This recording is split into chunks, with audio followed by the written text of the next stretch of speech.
আমার নাম সুরমা। আমরা সল্লক্ষী থেকে আসি। আমার জি গাড়ির অ্যাক্সিডেন্ট হয়েছিল। ওদের মাথার সমস্যা, চোখের সমস্যা, মাথা উঠাইতে পারে না।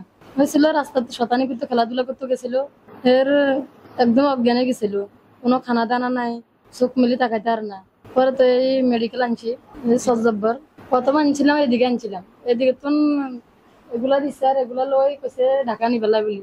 তো ঢাকা নিছি আর হিয়ানো মানে আর কিছু বুঝিয়ে না, বুঝি না দেখি তারপরে এদিকে আনছি জীবনে হাসপাতালে। এখন আছে, সুস্থ আছে।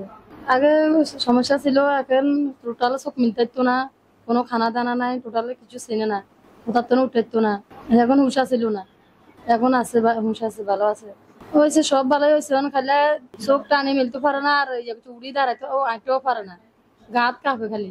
খারাপ আছিল, কোনো খানা দানা নাই, কোনো একদম অসুস্থ আছিল, চোখ মিলিয়ে তাকে দিত না, চোখের নেচে দিয়েও কালো হয়ে গেছে। আর মা বাপরা চিনে না, বলাইতেও পারে না, কানও শুনে না, ও আঁকতেও পারে না, গাত খেলে কাঁপে।